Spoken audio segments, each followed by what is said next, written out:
Hi friends, welcome back to Khushvi's kitchen. ಇವತ್ತು ಬೇಸನ್ ಚೀಲ ಹೇಗೆ ಮಾಡೋದು ಅಂತ ನೋಡೋಣ ಬನ್ನಿ.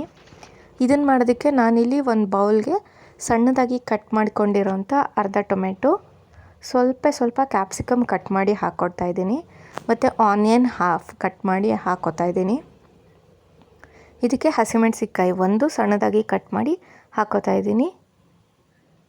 1/4 ಚಮಚ ಅರಿಶಿನ ಪೌಡರ್, ಮತ್ತು ಖಾರಕ್ಕೆ ನಾವು ಹಸಿಮೆಣಸಿನ್ಕಾಯಿ ಕೂಡ ಆ್ಯಡ್ ಮಾಡಿದ್ದೀವಿ.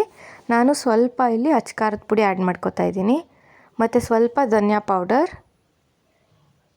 ಸ್ವಲ್ಪ ಗರಂ ಮಸಾಲ,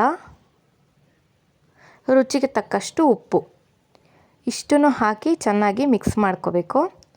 ನಂತರ ಇದಕ್ಕೆ 2 ಸ್ಪೂನ್ಸಷ್ಟು ಕಡಲೆ ಹಿಟ್ಟು, ಈ ಅಳತೆಗೆ 2 ಸ್ಪೂನ್ಸ್ ಆದರೆ ಸಾಕಾಗುತ್ತೆ. ಸೊ 2 ಸ್ಪೂನ್ಸ್ ಕಡಲೆ ಹಿಟ್ಟನ್ನು ಹಾಕಿ ಸ್ವಲ್ಪ ವಾಟರ್ ಆ್ಯಡ್ ಮಾಡಿಕೊಂಡು ಚೆನ್ನಾಗಿ ಮಿಕ್ಸ್ ಮಾಡ್ಕೋಬೇಕಾಗತ್ತೆ. ಇದು ದೋಸೆ ಹಿಟ್ಟಿನ ಅದಕ್ಕೆ ಚೆನ್ನಾಗಿ ಮಿಕ್ಸ್ ಮಾಡ್ಕೋಬೇಕು. ಇದಕ್ಕೆ ನಾನು ಯಾವುದೇ ಥರ ಫುಡ್ ಕಲರು ಮತ್ತು ಸೋಡಾ ಏನೂ ಆ್ಯಡ್ ಮಾಡ್ತಾಯಿಲ್ಲ. ನೋಡಿ, ಈ ಥರ ಲಮ್ಸ್ ಇಲ್ದಲೇ ಚೆನ್ನಾಗಿ ಮಿಕ್ಸ್ ಮಾಡ್ಕೋಬೇಕು. ಈ ಥರ ದೋಸೆ ಹಿಟ್ಟಿನ ಅದಕ್ಕೆ ಮಿಕ್ಸ್ ಮಾಡ್ಕೋಬೇಕು. ನಂತರ ನಾವು ಒಂದು ಪ್ಯಾನ್ ತಗೊಂಡು ಆ ಪ್ಯಾನ್ಗೆ ಇದನ್ನು ದೋಸೆ ಥರ ಹಾಕ್ಕೊಳ್ಳೋಣ, ನೀಟಾಗಿ ಸ್ಪ್ರೆಡ್ ಮಾಡ್ಕೊಳ್ಳೋಣ.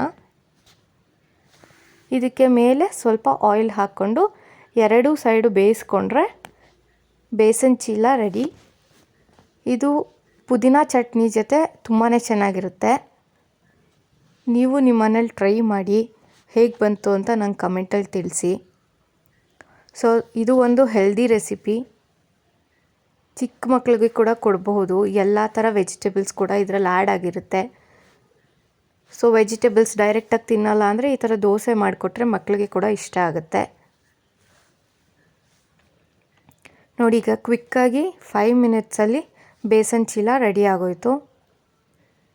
ಇದಕ್ಕೆ ನಾನು ಪ್ರೀವಿಯಸ್ ವಿಡಿಯೋನಲ್ಲಿ ಪುದೀನ ಚಟ್ನಿ ಹೇಗೆ ಮಾಡೋದಂತ ಹಾಕಿದ್ದೆ, ನೀವು ಟ್ರೈ ಮಾಡಿ ಹೇಳಿ.